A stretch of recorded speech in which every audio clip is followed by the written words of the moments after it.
Sean Bateman was born in March 1964, which we can calculate because he turns 21 in March of 1985. Shawn is the younger brother of Patrick Bateman, who was born in October 1961. Now in our world, Patrick is much more famous than Shawn, with Patrick being the protagonist of the novel and horror classic American Psycho, with Shawn being cut from the movie. But that's far from the case in the Bret Easton Ellis universe of novels. The Bateman family background can be a little ambiguous. If we're to believe what Shawn tells a college friend, the family were farmers who lived somewhere in the South. Then again, Shawn often lies, like when he tells people he's poor, or when he says he has a couple of sisters and no brother. And neither he nor Patrick show any trace of a Southern accent. What we do know is that the family have multiple homes in the Northeast, including a home in Newport, Rhode Island, their father's long-term suite at the Carlisle Hotel in New York City, and a family home in Larchmont, New York. Shawn grew up in a strict and emotionally barren household. The family home was enormous, with a large garage, a faithful security guard named Harold, and a pool that no one was allowed to swim in. Shawn and Patrick's father implemented a no-noise rule, instilling in his sons the importance of order and appearance. Such environments often lead to kids repressing their emotions, and this strict control would have a lasting effect on both of the brothers, only in almost completely opposite ways. Shawn craved unstructured freedom, while Patrick became obsessed with appearances and routines.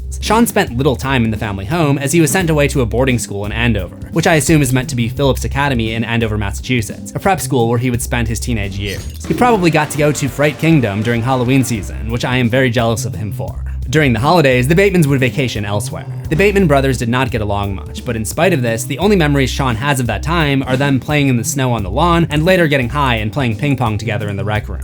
In spite of their differences, both exhibit a natural charm with women. Both end up being pretty sleazy in their dating lives, likely a trait inherited from their father, and both would go on to live seemingly joyless lives full of excess. During his teen years, Shawn showed a talent for football, which led to multiple scholarship options that he ultimately threw away, to the great disappointment of his dad. But this wouldn't be the last time he would squander opportunities. Shawn's life up to this point was defined by a strained relationship with his older brother and his strict, unnurturing upbringing. Their father's standards left little room for expression, and growing up in a household where appearances mattered more than affection left Shawn feeling alienated. While Patrick followed in his father's cold precision, Shawn chose to rebel, instead wanting to be reckless, to break rules, and to drift towards chaos, something he was able to do freely once he enrolled at Camden College in September 1982. There are many contradictions to Sean Bateman's character, more than you could fit into a drunken weekend at Camden. So if you want to know why Shawn turned out so differently to his American Psycho brother, or what their strict childhood reveals about both of them, then stick around to the end of this video. This video is sponsored by Fabletics.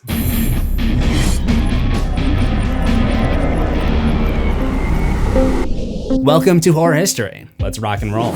Sean Bateman is a recurring character in the Bret Easton Ellis universe of novels, which all take place in the same continuity other than Lunar Park and The Shards, which take place in a fictionalized version of the real world where the other novels are just books. Sean Bateman makes his first appearance in The Rules of Attraction, published in 1987, but also has cameos in American Psycho from 1991 and Glamorama, which came out in 1998. The Rules of Attraction had a fairly accurate film adaptation released in 2002, with Shawn portrayed by then Dawson's Creek star James Van Der Beek. Patrick Bateman was supposed to appear in the film, which was released just 2 years after American Psycho, but actor Christian Bale didn't want to do it, so Casper Van Dien was given the role, which was ultimately cut because one of the 2 scenes he was in involved Patrick dancing around a bloody decapitated head, which Van Dien claims would have given the movie that dreaded NC-17 rating. Bret Easton Ellis is a writer people seem to either love or hate. His novels are satirical and unapologetically detached, filled with young, privileged characters drifting through a haze of intimate encounters, substances, and boredom. It doesn't sound like the recipe for a captivating narrative, but I'm in the middle of the road on each Ellis novel that I've read. The constant stream of unreliable narrators can be frustrating, but it's also what makes the characters interesting to talk about and discuss what we think was real and what wasn't. The Rules of Attraction captures the confusion and selfishness of a college life where every relationship is doomed before it begins. American Psycho takes that emptiness into adulthood, following the now Wall Street banker Patrick Bateman, whose obsession with status and control spirals into graphic violence, or possibly just fantasy. And Glamorama pushed that same world into full-blown absurdity, where fashion models moonlight as terrorists and reality feels like a TV show.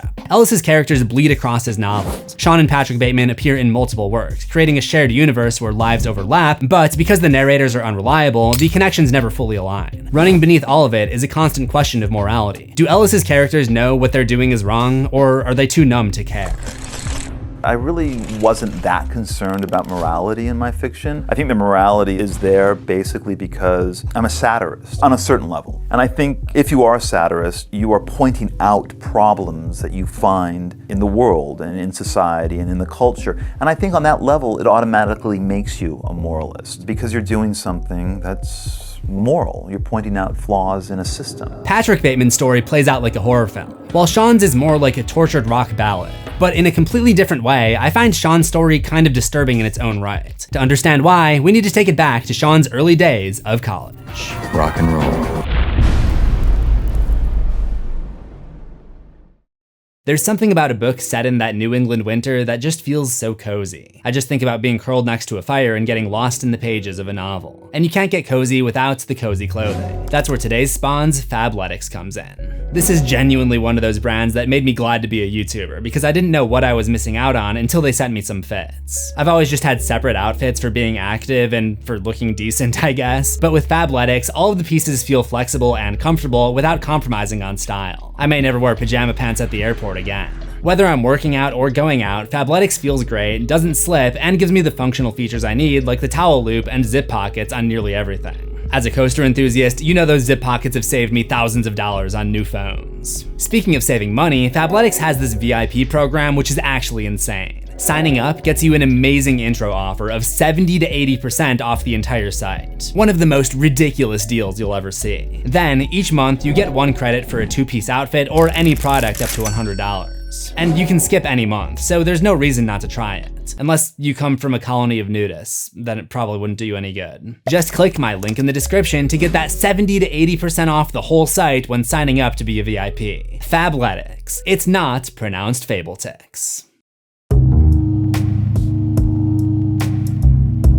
During his freshman year at Camden, Shawn was majoring in literature and attended the first class of the Intro to Poetry workshop, which he promptly dropped after witnessing a hippie girl stand up and declare the lesson to be a total mindfuck. Just to be clear, Hippie is how Shawn refers to the girl, and we never learn her real name, so going forward I'll keep referring to her as Hippie. Shawn later attended a party off campus where he shared some pot with and made out with the hippie, not even realizing it was the same girl from the poetry class, which is somehow the most poetic thing he's done up to this point. After throwing up, he gets a ride home from the girl he had actually taken to this party. This is the reader's introduction to Shawn, and it doesn't do anything to make us like him. The following term, at another party, Shawn was officially introduced to the hippie through a mutual friend. They started a relationship, but whenever the Grateful Dead toured New England, she would vanish from the campus for a week to follow the band. While Shawn was open to trying new things in their relationship, he disliked that she was always tripping. Or maybe I should clarify and say traveling.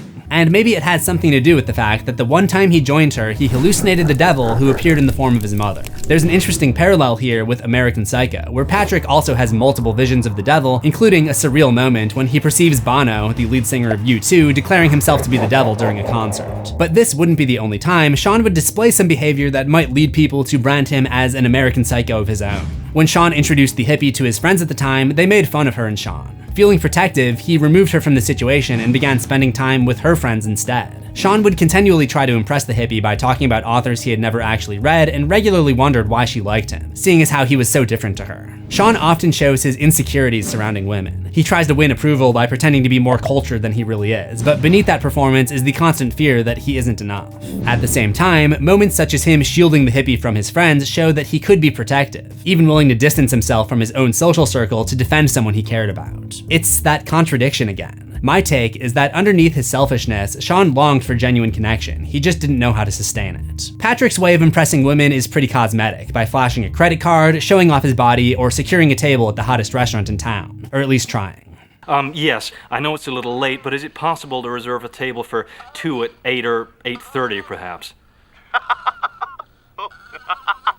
But the Wall Street yuppie would never make sacrifices for someone else. Both brothers are performing, but one hides behind perfection while the other hides behind pretension. In another parallel to Patrick, Shawn is often unreliable at communicating the order of events or even knowing for sure what day of the week it is, forcing me to use other clues to determine the true timeline. If you're like the Bateman brothers, then lucky for you, there's a channel to help you easily digest horror history.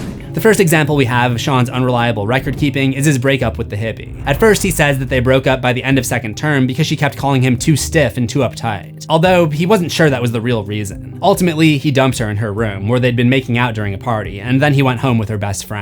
But then he recounts the last time I saw the hippie when the two got into a heated debate. She insisted that everything and everyone was beautiful, while Shawn argued that if everything is beautiful, then nothing is. is. When you find yourself siding with Syndrome from The Incredibles, it's time to consider that you might be the villain. In January 1985, Shawn and Patrick's mother is committed to a mental institution called Sandstone by their father, but Shawn never seems to be all that concerned about her well-being. However, when he turns 21 in March, he traveled to New York for a long weekend to celebrate with his father. 21 is the legal drinking age in the US, and I don't know too many people who would travel away from their constantly partying college friends to celebrate that milestone with their parents. I guess it speaks to the severity of Mr. Bateman's own relationship with alcohol when Shawn was growing up. Like father, like son, Shawn spent most of the journey drunk. While staying at the suite at the Carlisle, he becomes aware of his father's failing health. His dad is described as having yellow skin and fingers as thin as cigarettes. Perhaps liver disease or cancer just based on the symptoms. It strikes Shawn how his father acts as though nothing is happening to him, how he showed no signs of fear and had a surprising amount of stamina for someone who was dying.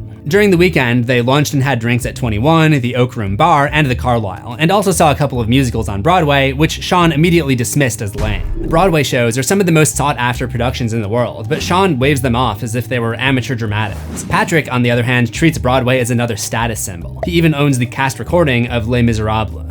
Next Saturday? Sure.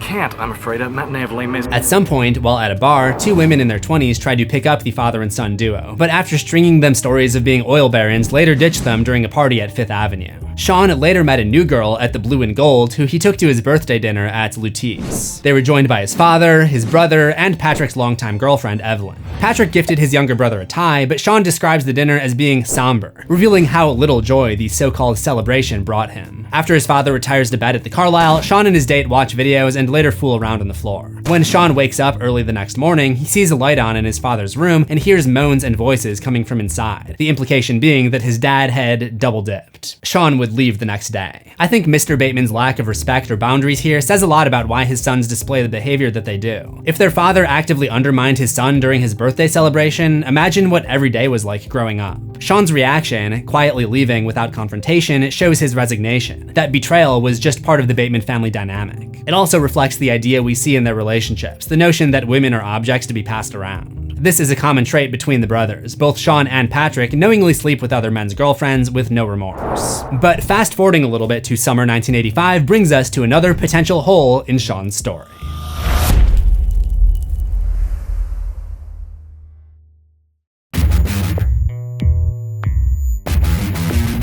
If we were to believe what Shawn told one of his classmates, that means he'd have spent the summer break in the tiny mill town of Berlin, New Hampshire. But we know this to be either a lie or yet another unreliable account, as an eyewitness actually places him in Hampton Bays, Long Island. Shawn spent the holidays tanning and eating out at restaurants, like the Gold Coast Grill on the South Shore, or his date to a trendy barbecue restaurant where he orders a chicken dish which arrives undercooked. You folks still doing all right? Oh, yes, Elzar. Good, because it turns out I forgot to cook that chicken. The staff at the restaurant call for Shawn, telling him he has a phone call, but they mispronounce his name as Bateman. The Bateman mistake feels like it's not random. It's part of a larger pattern of mistaken identity in Ellis's novels. Characters all get mistaken, swapped, and blurred into other people time and time again.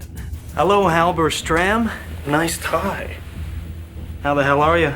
Alan has mistaken me for this kid, Marcus Halberstram. While we don't know who's on the other side of the phone call, we hear Shawn say, "Hey dude, like, didn't you speak to the dean and tell them how unwrapped I am? I am concerned, and just refill the Librium." I think from this we can assume it's likely a therapist or doctor. It's clearly someone that Shawn expects to be able to vouch for his absence with the college administration and is someone who can refill a prescription. The drug Librium is a sedative often prescribed for anxiety or withdrawal, and while it's unclear why Shawn is taking it, it is clear that he's struggling with school. He leaves the restaurant, throwing some notes on the table and letting the door close on his date. But Shawn's usual patterns were about to change in a big way, and it would go down at that year's Halloween party. After his extended relationship with the hippie, at least by his standards, Shawn began having a more casual approach to relationships and had flings with multiple women, including Roxanne and Jamie Fields, two college classmates. One day in September, Shawn joined Jamie and another friend, Victor Ward, on the Commons lawn for a picnic of beer and pills. The characters of Jamie Fields and Victor Ward first appeared in The Rules of Attraction, but became mostly known in Ellis's later novel, Glamorama, where Victor is a model forced into the world of espionage, where he encounters Jamie, now working as a double agent in a terrorist organization. From her conversations with her then boyfriend Victor in college, I think it's safe to say that she was already displaying these tendencies. She casually confessed to being responsible for her ex-boyfriend's death and expressed how she wants to, let's just say, enact an Alice Cooper lyric.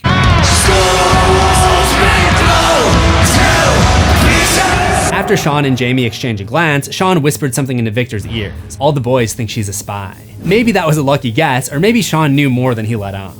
I also think the phrasing to Victor is interesting. The phrase, all the boys think she's a spy, mimics the exact lyrics from the Kim Carnes song, Betty Davis Eyes, released 4 years prior in 1981. The song is about a woman who is magnetic, mysterious, and perhaps a little bit dangerous. This could be Shawn's way of warning Victor about Jamie. This is how Shawn filters reality, through borrowed lines and cultural references. Instead of facing things head on, he reduces them to a song lyric or a catchphrase. It's his way of dulling the edges, making life easier to deal with. It's yet another trait he shares with Patrick, who also communicates through pop culture references, such as brand names, movies, and popular music. But for Patrick, they're not so much coping mechanisms as they are tools to help him fit in. Because I want to fit in. But perhaps this can also be traced back to their childhood. Growing up in a home where even laughter was forbidden, neither Shawn or Patrick ever learned how to express themselves. Borrowing the words of others just feels safer. At some point during his college years, Shawn began finding anonymous handwritten love letters slipped into his campus mailbox. At first, he assumed that they were a prank from his friends Tony and Getch, but after receiving so many, he started to believe that they were genuine, and that caught his interest. By September, Shawn is also scoring drugs for other students. His supplier, Rupert, is a townie who happens to be dating Roxanne, a girl Shawn had previously been involved with in some vague, undefined way. It's clear that Shawn drifts through his life rather than mastering it like his brother, which becomes especially evident during his final year at Camden College, aka the main events of the Rules of Attraction. One Thursday night in October, Shawn heads into town and completes a successful drug deal with Rupert, then returns to Camden, deciding to buy some weed from a freshman. He gets high and heads to the Thirsty Thursday party being held at Wyndham House, one of the dorm buildings on the campus. Despite arriving as the party is ending, there are still plenty of people there, and his friend Tony invites him to a game of quarters, a drinking game, but Shawn declines and instead stares down a blonde freshman, Candace, who he'd hooked up with a couple of weeks ago. He contemplates heading over to her, but doesn't when he sees another student, Mitchell Allen, is already talking to her. And if you're wondering, no, Mitchell Allen is not a relative of Paul Allen, the guy who has the most coveted business card in the American Psycho movie. His canon name from the book is actually Paul Owen. Shawn is approached by an alt girl whose name he's unsure of and proceeds to call her everything from Deidre to Dee to Dee-Dum, which sounds less like someone's name and more like that sound that happens when you open Netflix. He tells her his name is Peter. Peter the freshman. It's a contrast from his brother Patrick, who is often carelessly mistaken for other people. Shawn purposely misleads them. Who's the real psycho here?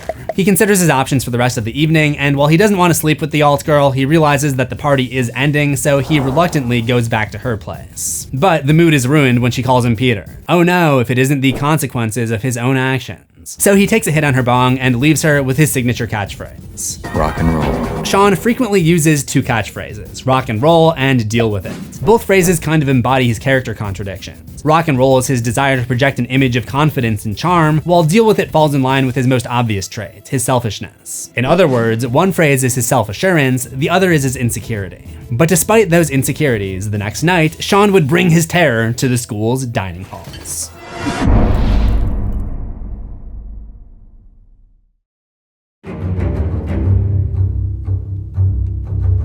The next evening, Shawn wakes up at 4 p.m., realizes he's missed 2 classes, and remembers he has to declare a major by the end of the month. He spends the rest of the afternoon pacing his room until dinner. This restless, aimless pacing recurs through the novel and stands in stark contrast to Patrick's meticulously structured daily routines. Shawn then joins his friends in the dining hall for what he calls Terror in Dining Halls Part IVXVV. The title sounds like a Treehouse of Horror sequel, the usual pop culture reference Shawn might make. But in terms of Roman numerals, the number itself isn't even valid. I imagine Ellis wrote it that way to capture Shawn's sloppy, inaccurate inner voice, but either way, it highlights his lack of education. They discuss the possibility of frat houses coming to Camden, which Shawn uses as an opportunity to fire a shot at the idiot frat types. But the remark backfires and his friends mock him about his academic shortcomings. Later that night, at the end of the world party, Shawn hangs around Tony and Getch, but his attention is fixed on Candace. For a moment, he convinces himself that she isn't hooking up with Mitchell Allen after all, and that she might take him up on his offer. But when Candace leaves with Mitchell soon after, Shawn shifts his focus to Roxanne. They smoke a joint together, and even though Shawn knows she has a boyfriend, a certain mean-looking drug dealer in town, he asks if she wants to come back to his place, but Roxanne laughs and rejects him. Instantly, Shawn's mood flips, and we see clues of some of his psychotic tendencies. In his head, he calls her a bitch, asks her to lend him some money, notices a moth in her drink but doesn't warn her, hoping she'll swallow it, and even feels the urge to hit her. Frustrated by the way Roxanne seemed pleased that he had asked her out, and even more pleased that she had the power to say no, Shawn feels repulsed. He returns to his room where he spirals into a meltdown, during which he hurls a radio across the room, unravels a tape and smashes it, then kicks the wall and breaks the handle off a closet door. He pulls out vinyl records, making sure he already owns them on tape, and then smashes those too. I'm not sure if it's intentional that most of his outrage seems directed at music playing devices. Maybe he's reminded of his last girlfriend's Grateful Dead fandom, or maybe it's meant to show contrast with his older brother, who loves recorded music but hates concerts. But it does reveal one thing he definitely shares with Patrick. Both of them vent their frustrations through acts of destruction. Or at least that's what the narration suggests. The difference is where they aim it. Patrick directs his anger at people and animals, while Shawn destroys household objects, allowing him to kind of fly under the radar. After this crash out, Shawn returns to the party where he meets Paul Denton and discovers that they both failed the same class, Ethnic Chamber Drama. When the keg runs out, Shawn asks Paul if he wants to go get a case of beer. Having likely misheard case of beer as quesadilla, Paul asks him if he wants to go for Mexican food the next night. How about tomorrow night then? I'll buy. I don't know. You'll buy? Totally buy. Drunk and confused, Shawn says yes, even though he doesn't know why. He ends the night by sleeping with Deidre again, despite being kind of embarrassed by her. Shawn's Saturday drifts by in typical fashion, lazy and unfocused. He wanders into the wrong classroom, threatens to drop the class altogether, rides into town to buy tapes, Gotta return some videotapes. gets more drugs from Rupert, finds another love letter in his mailbox, and spends the evening watching Planet of the Apes in Getch's room. When Shawn and Getch are joined by Tony and a guy called Dan, the conversation turns heated, and Shawn finds himself in the middle of a political debate. He lies about personally suffering police brutality, treating a serious subject as entertainment, more interested in the reaction to his story than the reality. Unlike Patrick, who parrots political talking points to fit in, Shawn stokes the flames. So again, who's the real psycho here? I'll come back to Shawn's potential psychopath diagnosis, but for now, I think he clearly has traits of someone with borderline personality disorder, such as fear of abandonment, a pattern of unstable relationships, wide mood swings, an unstable self-image, and impulsive and risky behavior. At the party that evening, Shawn once again looks for Candace and is disappointed when he doesn't see her. Instead, he runs into Paul, who he vaguely remembers talking to the night before. Paul apologizes for missing their quesadilla date, and Shawn has no idea what he's talking about. Paul asks if he stayed, to which he casually says yes. Shawn often has no clue what's actually being said to him, and because he has the habit of just saying whatever comes to mind, it constantly leads to misunderstandings. Paul offers to make it up to him by getting him a beer, so back in Paul's room, Shawn listens half-heartedly as Paul tells a story about a dead friend. Bored by the music and unmoved by Paul's story, Shawn claims he left soon after. But Paul's version of events is different. He recalls the two of them engaging in something sexual. What we do know is that Shawn got up to use the bathroom. Paul even remembers hearing the toilet flush and footsteps down the hall. That detail could mean that Shawn really did leave and Paul was the one who imagined the rest. Yet the novel scatters hints that something physical may have actually happened between them. But what happens over the next 5 to 6 weeks is told entirely from Paul's point of view. Shawn never acknowledges it, calling Paul's memory into question. Is it fact, fantasy, or something in between? They spend their nights together at parties, but never with friends, always alone. With Shawn's roommate gone most of the time, they mostly stayed in his room, though Shawn worried about people overhearing them. After sleeping together, they'd ride out on Shawn's bike, head to the supermarket, and shoplift food, cigarettes, ice cream, and wine. Personally, I think the events did happen, but maybe not the way that Paul claims. He tends to be just as unreliable as everyone else. Never one to be honest about his life, Shawn was resistant to telling Paul anything about himself. And even when he did, he would lie. Perhaps his biggest lie was when he claimed he was at Camden on financial aid. Sometimes he'd take Paul to a pub called the Carousel where they would drink, play pool, and Shawn would endlessly choose Frankie Valli's Can't Take My Eyes Off of You on the jukebox. I'd just like to point out that while it is a bop of a song, it's probably the last thing you would want a potential psycho to put on in your presence. The choice of venue is curious too. Roxanne had told him that the Carousel, where the drug dealer Rupert bartended, was closing because of shitty business. If Shawn truly wanted to hide his relationship with Paul, it made little sense to bring him to somewhere where Rupert worked. Then again, a bar with no customers may have felt like the perfect place to disappear.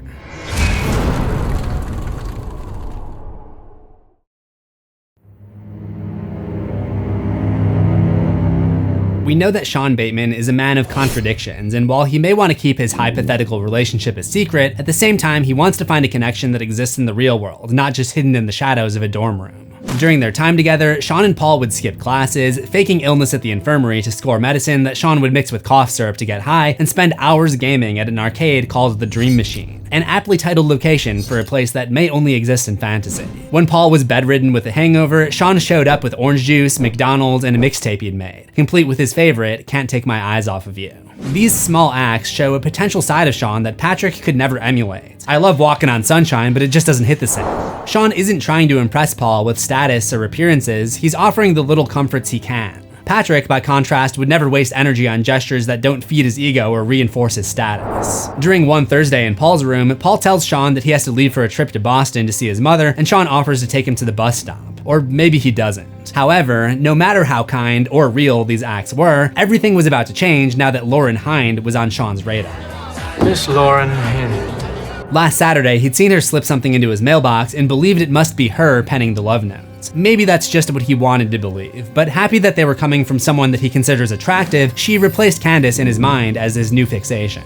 Later that evening, Shawn visited the pub, hoping to run into Lauren. When she isn't there, and with his friend group's conversation boring him, he decides to leave. In his head, he wants to say, "Good night, f***ups, it's been a sheer sensation, and I hope to never see any of you again." But he doesn't, instead slipping out quietly, worried that they'll start talking about him the moment that they realize that he's gone. Not ready to end the night, Shawn goes looking for Susan, who had kissed him the previous Friday. After wandering the halls, he eventually finds her. When she locks her door behind them, it depresses Shawn, making him realize she basically expects to sleep with him, because that's the reputation he's garnered. And I think this is a good place to note how much of Shawn's behavior is rooted in rebellion.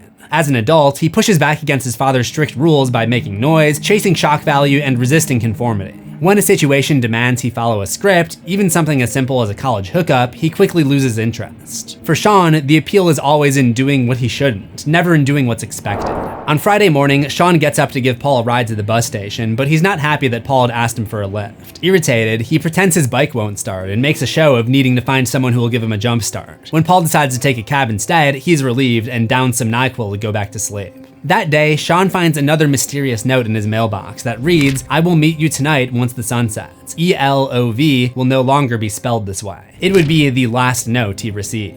Excited by its promise, he tries to approach Lauren at lunch. Spotting her in the lunch line with her friend Judy, he brings up the toga party that night. When she doesn't say much, he convinces himself it's just shyness or embarrassment. The rest of the afternoon consists of getting drunk, looking for Lauren at dinner, setting up for the party, and getting dressed in his toga. Suited up, he wanders around the campus in the dark in search of Lauren. When he doesn't find her, he returns to his room and has some quality time fantasizing about her, wondering what she'd be like.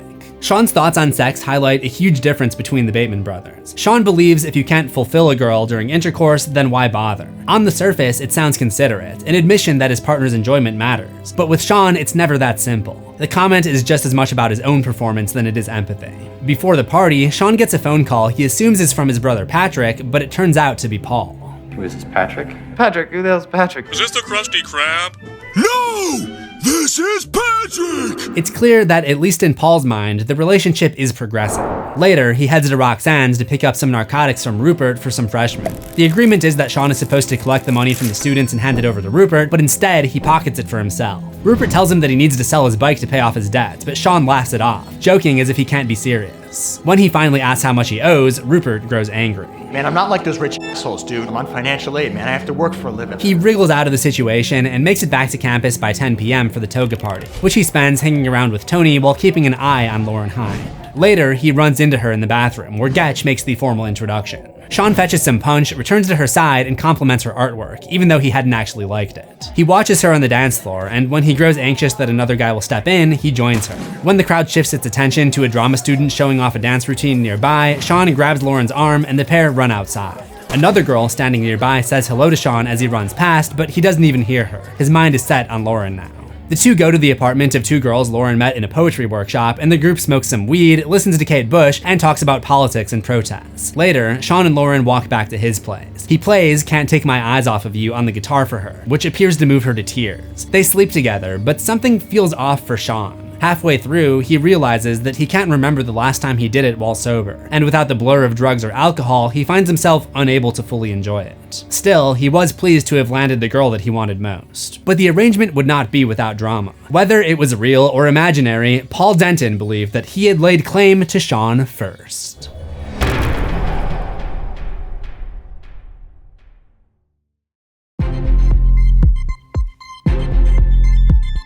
On another Saturday later that month, Shawn now seems to be happily in a relationship with Lauren. They hang out in the city with Lauren's friend Judy and her boyfriend Franklin. The four walk around, browse a record shop, buy ice cream, and grab dinner in an Italian restaurant. As I mentioned before, Shawn is an unreliable source, and it's unclear how much time has actually passed since Shawn and Lauren first hooked up at the toga party. We do know, however, that we're still in October based on an anchor date later in the novel, which we'll get to. But in this short amount of time, Shawn appears to have become infatuated with her.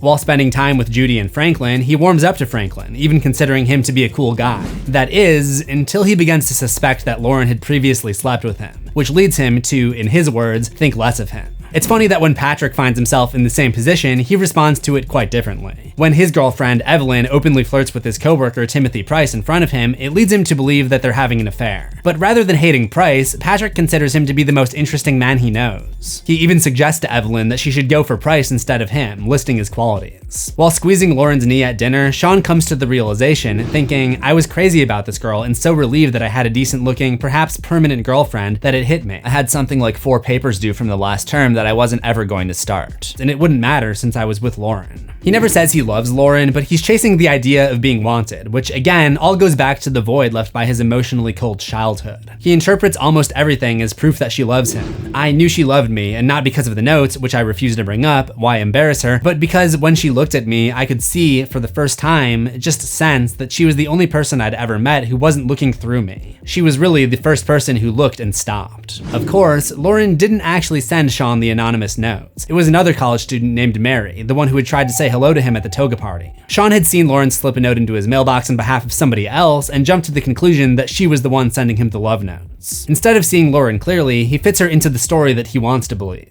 And this is where the Bateman brothers, once again, differ quite drastically, with Patrick finding his fulfillment from the pursuit of materialism, finding a rush not from being known or loved, but from flashing as well. His relationships with women aren't built on sincerity, they're more like trophies. There is maybe one exception though, his secretary Jean. But even then it's unclear whether Patrick feels anything genuine or simply enjoys the idea of someone so loyal orbiting him.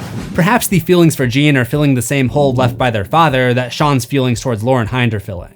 The next day, Shawn and Lauren eat lunch in a pub called the Brosserie, and then spend the rest of the day together. But at some points during this honeymoon stage, Paul visits Shawn in his dorm. Despite there being evidence of Lauren's presence in his room, Shawn repeatedly tells Paul that he can't go in the bathroom. I assume to stop him from finding some clue to his relationship with Lauren. Shawn rejects Paul's offer of going to dinner, and the pair get into an argument when Paul accuses him of seeing someone else. Shawn swears he's not, and finally agrees to go to McDonald's for food. Again, this is all from Paul's point of view, because Shawn never acknowledges having any relationship with Paul. That's gay. Except, like, literally. Paul tells Shawn that it's not his fault that he doesn't feel the same way he does. Shawn replies, yeah, not my fault, before pushing the blame back on Paul, saying that he ruined their friendship by turning it sexual. Even the way he bars Paul from the bathroom, despite the obvious evidence of Lauren in his room, shows Shawn's instinct to deflect rather than confront. And when Paul accuses him of seeing someone else, he doesn't confess, he flat out denies it. Not because it's the truth, but because denial is easier. Most of Shawn and Lauren's relationship seems rooted in the physical. She never spends the night, always leaving right after, and their conversations are minimal. Shawn takes comfort in the silence though. To him, it's proof that she's satisfied, and for his part, it saves him from having to talk about her poetry, which he secretly thinks isn't very good. On October 24th, Lauren and Shawn attend a leaving party for Lauren's poetry teacher, Vittorio, at his house. During the course of the evening, Shawn becomes increasingly paranoid that there's something going on between Lauren and Vittorio.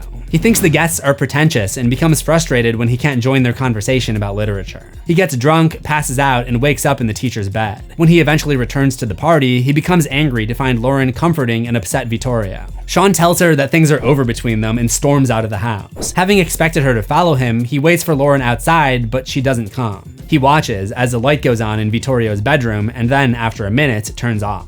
Not knowing what to do, he heads to a pub where he finds Lauren's friend, Judy, who is upset after her breakup with Franklin. The pair smoke some pot and end up going back to Shawn's room, passing a threatening note from Rupert on the door saying, "You owe me," and then sleeping together. On October 30th, Shawn is lying in bed with Lauren, the pair seemingly still together, or back together. Much like American Psycho, this gets more and more detached from reality as it goes along. Shawn says that he hates his roommate because he's French, Lauren calls him narcissistic, he calls her a bitch, and he pushes a cat off her bed.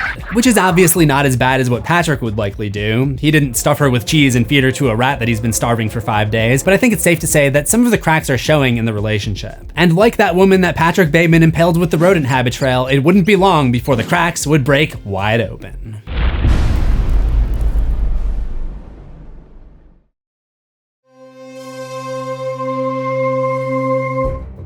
Shawn finds history repeating itself when Lauren confronts him about his cheating. She points to a mark on his neck and asks if it's a hickey, but Shawn brushes it off as a birthmark and accuses her of being on her period. It was Judy who told Lauren the truth of his infidelity, and Shawn is outraged that she would take Judy's word over his. At their core, both Bateman brothers are trying to fill the same void. They just go about it in opposite ways. Patrick distracts himself with materialism, but also turns to violence and sadism, destroying others around him. Shawn, on the other hand, repeatedly self-sabotages his schooling, his relationships, and his opportunities. Both brothers try to fill their emptiness through destruction. Outraged after leaving Lauren, Shawn storms over to Judy's to confront her for telling Lauren about their affair, but she isn't in. Frustrated, he heads back to Susan's room. On Halloween, the greatest day of the year, Shawn wakes up to the painful memories of the previous night. Trying to take his mind off of it, he checks out the centerfold of the October Playboy issue. He thinks the model is trying to be smart by claiming that her favorite film is Das Boot, but thinks she's obviously, I'm not gonna use the word, but basically he's saying she's really, really stupid. What we're seeing here is Shawn projecting his own insecurities onto the model. Projection acts as a psychological safeguard, whether the person is trying to preserve his or her ego, avoid responsibility, cope with anxiety, or reinforce existing worldviews. And all of these reasons apply perfectly to Shawn. Unable to focus, he glances in the mirror at the hickey on his neck and wonders if it was Judy who gave it to him, or Susan, or Brooke. After scowling at his own reflection, he grabs a tie from his wardrobe, ties a noose with it, and I can't say what he attempts to do with the tie, but whatever it is a failed attempt. Shawn then gets up, gets dressed, and heads over to the dining hall in search of Lauren. He finds her sitting at the table with Roxanne, who promptly leaves, probably wanting to avoid the awkward conversation. Shawn tells Lauren what he had attempted to do that morning, but she's unmoved and wants him to leave, reminding him that he slept with her best friend. Shawn's reply is telling of the impact his father had on his relationships. Why should it matter how many I fucked, or who I fucked? Since when does, having sex with someone else mean, I'm not faithful to you? Which is kind of like saying poisoning your food doesn't mean I want to kill you. Growing up, Shawn watched his father casually pick up women while still married, teaching him that monogamy isn't necessary, and that sex and loyalty aren't the same thing. A lesson that his brother Patrick also seems to have learned. When Lauren goes to leave, Shawn delusionally asks her why she doesn't love him. Shawn then has one of the busiest days we see in the novel, so try to keep up. First, he drives around in a shopping spree with a friend called Norris, where he picks up some peanut butter cups for Lauren. He only vaguely remembers their argument, but remembers she had wanted peanut butter cups at the time, so he gets them as a gesture. He also picks up some fake blood, which would come into play later. That afternoon is the only time we see Shawn in an actual class as it is happening. Usually we only get memories of them. Shawn starts fantasizing about this girl in front of him, but stops just as quickly. For a moment, he thinks that she looks like Lauren, then decides that she doesn't. His academic prowess is short-lived though. When he is corrected by the teacher, he becomes annoyed and leaves early. In the halls, he encounters a Swedish girl and has an awkward interaction when she says hi to him, which is another indicator of his inability to have genuine social interactions. With women, he's usually playing a part, posturing, chasing, and lying, but when someone treats him kindly with no strings attached, he doesn't know how to handle it, and ends up blushing and sprinting away. He goes to a meeting with his academic advisor, who informs him that he's failing 3 classes and his situation at the college is unstable. While he tries to act surprised, there is a small part of him that genuinely is. He thought that he was failing 4 classes and claims that he's working on fixing it. Apparently, doing absolutely no work is a family trait, because Patrick manages to have a successful, well-paid investment banking career, but he never seems to actually do any work either, protected by his father's relationship with the business. The Bateman brothers are shielded from most of the consequences that other people would face, thus stripping away any real stakes in their lives. But that's when Norris reminds him about the Halloween party. Shawn imagines reconciling with Lauren there, but before he can give her peanut butter cups, he sees her dancing with another guy through the window, prompting him to run to her room, throw a pumpkin at her wall, smear the candy on her door, and leave a note saying, "F off and die," which he goes back to remove, but then changes his mind again and leaves there. It's hard for me to even imagine the mental gymnastics required to think that sleeping with 3 other girls is fine, but Lauren dancing with another guy crosses the line. But one thing is very obvious. Just like Patrick, Shawn's violent outbursts are escalating. Back in his room, Shawn notices the bottle of fake blood he'd bought earlier and gets the idea to smear it across his neck, forehead, and wrists. Then he lays on his bed and waits for Lauren. This is another example of Shawn being an unreliable source, because Lauren arrives telling him that she got his note and agrees that they need to talk. This doesn't seem to line up with the aggressive message that he claimed to have left her, making me think that when he went back, hesitant about leaving the note, he actually changed his message to something less abrasive. We've seen this before, where Shawn wanted to say one thing, but then changed his mind, worried how he would be seen. When Lauren sees him covered in blood, Shawn laughs, and she's about as disgusted as a side character from Friday the 13th Part 3. Sure, it was a joke. It was just a joke. But she apparently changes her mind, kneels down in front of him, and kisses him. Which again, may be more of a fantasy version of how it really went. Whether that part was real or not, they do go to a pub where Lauren asks if he's okay, to which he replies, "I feel my life is going nowhere. I feel incredibly lonely." It's a rare display of vulnerability, the sum of everything that had happened during that day. Over beers, the pair talk, broken up by Shawn removing himself to play pinball multiple times. When he asks why she doesn't like him, she says she doesn't know, but that she likes someone else. This is the most honest conversation that the pair have had. Continuing with the honesty, Shawn tells her that he's looking for a real connection, that he wants to know her. Lauren's reply could basically sum up the experience of reading any Bret Easton Ellis book. No one ever knows anyone. Ever. You will never know me. Things were looking dark for the 21-year-old, but they would get even darker the following month.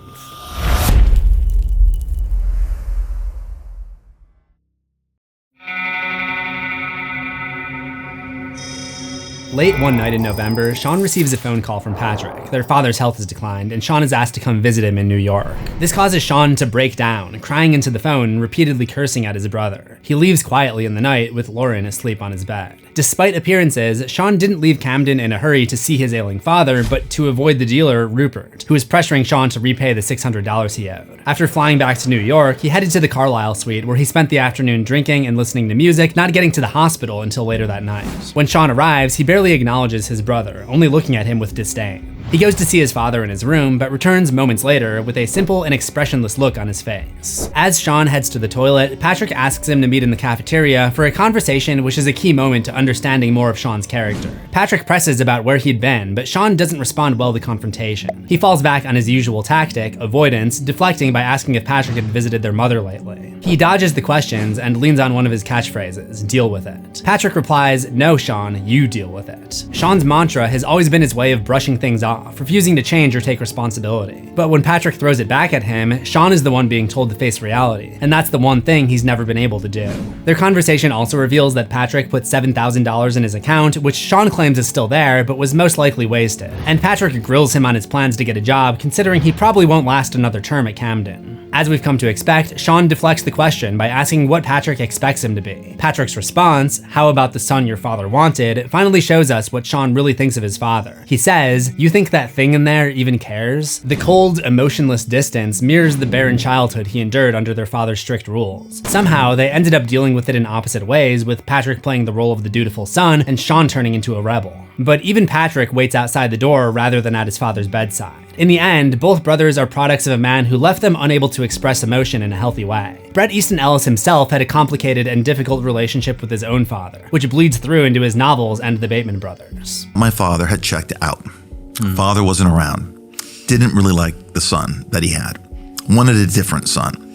And that was something I recognized. I noticed it. I felt it at a very young age, that I was not the son my father wanted. Whether it's because Patrick is cutting off his financial support or because of his academic failings, Shawn is told that he'll be taking a leave of absence from Camden. He tells Patrick he'll go to Utah or Europe, one of those two. This is a pattern with Shawn, always halfway between plans while never committing to a single path. He can't even settle on a cigarette brand. Finally, having had enough of the conversation, Shawn tells Patrick that he makes him sick and retires to the Bateman family home in Larchmont, where he spent the next day in a blur of distractions like shopping, playing squash, drinking, and picking up girls with his friend Robert. When Shawn returns to Camden, he goes looking for Lauren but can't find her, and instead ends up in a pub talking to Susan. This is where he apparently decides to take a stand and never sleep with anyone other than Lauren again. But it wouldn't be long before Shawn completely forgot his own rule. Sometime in mid-November, Shawn invites Paul out to dinner in town, and the evening ends with them back at Shawn's dorm, which Paul allegedly leaves the next morning without them exchanging a word. The next time they meet, snow has already settled on the ground. They're nearly arrested after going on a reckless drive with 6 friends, end up hooking up, and Shawn rejects an invite to see the band REM, saying that he doesn't want to go with him.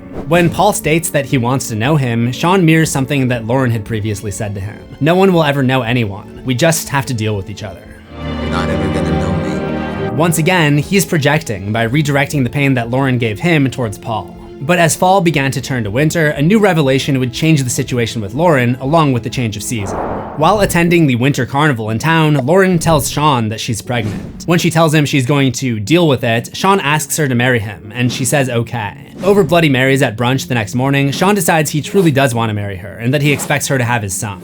Shawn expresses hope for a son, which feels like he's wishing for a chance to be a better father than his dad was to him. After Shawn suggests that they leave campus to sort out the marriage plans, they drive to New York, but instead of staying at the Bateman suite in the Carlisle, Shawn tells Lauren that he can't afford a hotel, so they stay with Lauren's friends, a couple called Scott and Ann. Shawn. This choice says a lot about Shawn. Claiming poverty allows him to keep up with the facade of being the broke outsider, someone who doesn't have to answer for his wealth or his family status. But on a deeper level, it's also about the fear of intimacy. Taking Lauren to the Carlisle would mean letting her step into his real world, which he seems embarrassed by. Eventually, his nephew, PB, would display similar behaviors. Shawn, Lauren, Scott, and Ann end up going out for some California cuisine, and the guys discuss the new Phil Collins CD. Oddly enough, this same exact scenario would take place a few years later during 1988 in American Psycho, where Patrick and his date Courtney go out for post-California cuisine with the same Scott and Ann and have a very familiar conversation about a new Phil Collins CD. But my take is that Shawn's dinner really happened and Patrick's was the hallucination. Shawn sees Scott and Ann as pathetic, but maybe what he really sees is a mirror of where his own life with Lauren could be heading. Marriage, a child, and the weight of responsibility. And just as he rebelled against his father's expectations, he becomes resistant to the path that's expected of him by Lauren. One night in bed, he asks how she can be sure that the baby is his. She reassures him that it's his, and they continue on with their journey. On the surface, it seems like he's concerned for the paternity of the baby, but it feels like he may also be scared of the potential future he saw in Scott and Ann. And now, he's looking for a way out.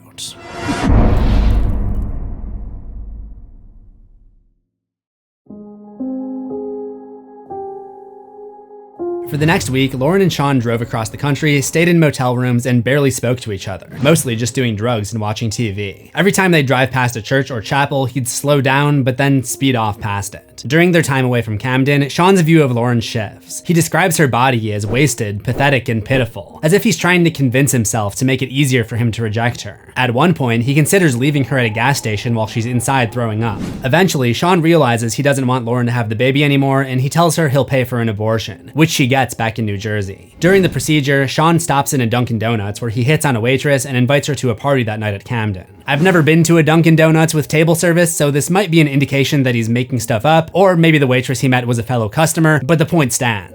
Shawn was in a situation where Lauren was willing to marry him, but just like every other relationship he's ever had, he's unable to commit to the path he put himself on. This is emphasized later that night at another campus party where he throws himself into degeneracy, with Judy, the hippie, Susan, and finally with the Swedish girl. Almost as if he had to prove to himself that he still had the freedom to do so. Back at the party, Shawn briefly considers going back to Lauren's room, but decides against it, thinking, I was already worlds away from that shit. He considers how he hates the people there, but he doesn't want to leave them.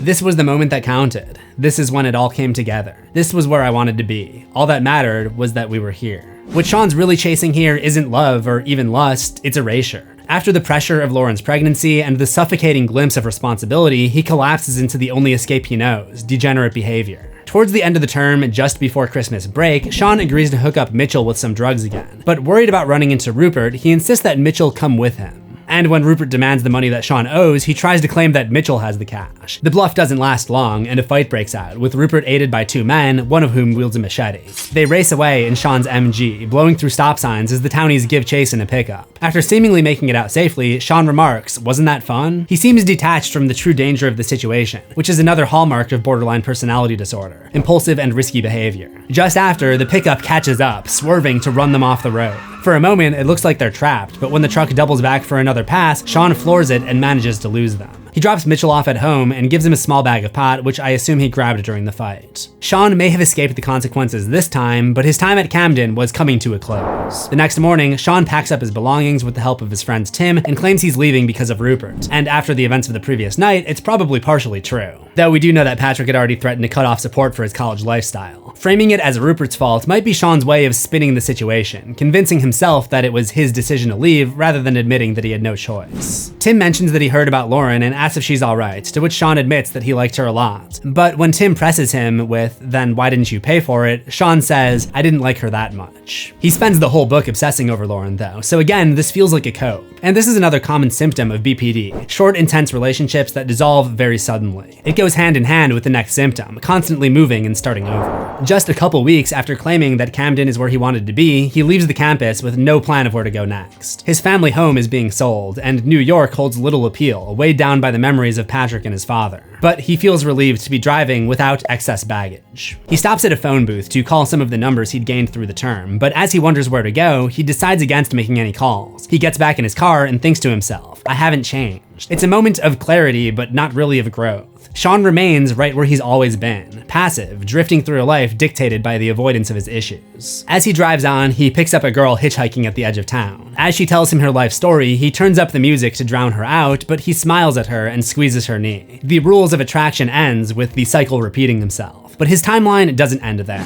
It's unclear what he did immediately after leaving Camden, but in the fall of 1986, he might have traveled to Europe and visited France. Their father's accountant received a bill from the Plaza Athénée under Shawn's name, but the signature didn't seem to match his. Though the sloppy signature could be another sign of carelessness, or even a half-hearted attempt to cover his tracks and stay off of his family's radar. It would fit his pattern of running, chasing reinvention, and avoiding the mess he left behind. But with Ellis's writing, you can rarely be certain. In a world full of mistaken identities, Shawn's signature, a basic marker of his identity, can't be trusted. I'm going to assume that he did go to Europe. Shortly after, he apparently bummed out for a little bit before re-enrolling at Camden for 3 weeks. Now, at first, I wasn't sure if this was just one of Ellis's continuity slips, seeing as how this is referenced later in American Psycho, but it fits Shawn's character perfectly. He's impulsive, restless, and uncertain of direction. Just like the women he sleeps with, he often goes back to a previous option, only to decide that that's not what he wants. Of course he would try college again, then burn out almost immediately. But despite living a pretty self-destructive lifestyle, Shawn never seems to hit a social rock bottom, and by the time he sees Patrick, he would seemingly be back on his feet.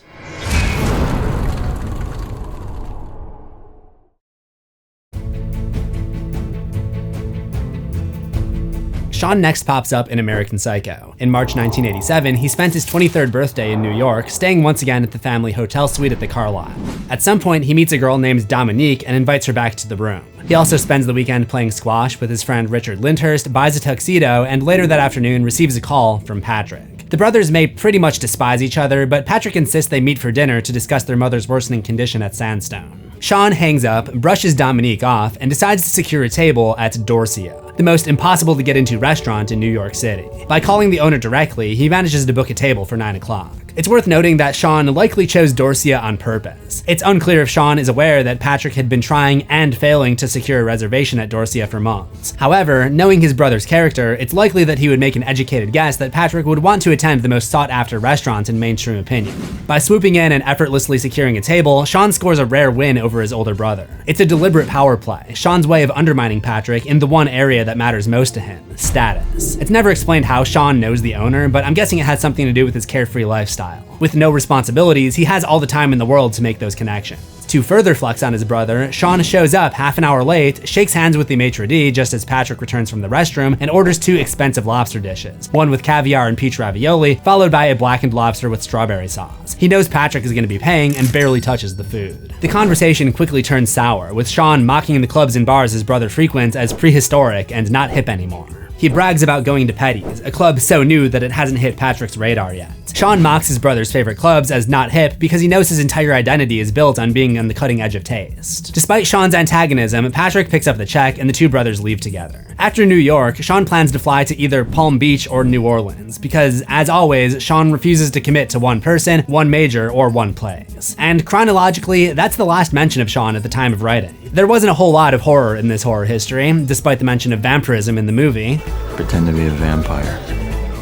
I don't really need to pretend because it's who I am. But despite the lack of real horror, I think Shawn is an interesting character study, which sheds light on his psycho brother. He and Patrick grew up under the same roof with the same rules and the same father who undermined and controlled both of them, but their responses couldn't be more different. Patrick internalized that environment, turning it into an adulthood obsessed with control, status, and at least thoughts and fantasies of violence. The apple had not fallen far from the tree. Shawn, by contrast, runs from discipline, chasing spur-of-the-moment feelings and drowning himself in the vices that his father would have been ashamed of. Where Patrick clings to perfection, the suit, the body, the reservation, Shawn drifts through life, sabotaging whatever stability he stumbles into. But I know the question you all want to see me answer. Is Shawn a psychopath like his brother? Could we ever see the eventual American Psycho sequel where he follows in his brother's footsteps? Before answering that, I do want to note that psychopathy is more of a personality descriptor than a clinical term. Like, there's no chapter in the official book on mental disorders titled Psychopaths. It's more of a type of person who might have antisocial personality disorder. That being said, the book is not called American ASPD Haver, so let's look at some of the traits commonly associated with the word psychopath. There are some traits of Shawn's that line up with psychopathy. Impulsive behavior is one of them, like when he offers to marry the girl he knocked up as a band-aid to what he was feeling at the time. He also shows recklessness, like when he gets into a high-speed chase with a drug dealer. And of course, he's constantly lying and harming those around him with little sense of remorse. But there are also traits that don't match up. The most obvious one is violence, which Shawn never crosses into, save an intrusive thought here and there. His ego is anything but big. In fact, he's more of a walking bag of insecurities than anything. And that often leads to emotional outbursts, whereas psychopaths aren't known for having a lot of range emotionally. This one is a little bit more fringe, but psychopaths are often linked with high intelligence, which Shawn clearly lacks. So I'd be hesitant to apply the psychopath label, but as I've peppered throughout this video, I think you could make a strong case for borderline personality disorder. It's funny because people always get all up in arms about BPD depictions in movies. And when I say people, I mean internet users. But they always say, oh, this is horrible. Most people with BPD are nonviolent. You're giving them a bad name. And yeah, that's true. Most of them are nonviolent. But I always find it stupid when people say that because you're watching a horror movie. Maybe not all of them are violent, but this one certainly is. That's why the movie is interesting. Case in point, American Psycho is a classic horror film that everyone knows and loves, and Let's See Paul Allen's Card is a staple of pop culture, versus The Rules of Attraction, which features a non-violent BPD case and was enough of a flop to screw Glamorama out of getting a proper movie adaptation, and probably half of you didn't even know Patrick Bateman had a brother until I made this video. Just like how more than half of you probably didn't know that I have a second channel where I do this, but for pop punk and metal band history, such as American Psycho appreciators Ice Nine Kills and anti-violence appreciators like System of a Down. But if you want to learn more about the Bateman family lore, check out my episode on the American Psycho himself, Patrick Bateman, which you'll find on the left. Remember to subscribe to CZsWorld for new horrors every week, ring the death bell and select all notifications, and I will see you in the next one. Assuming we both survive.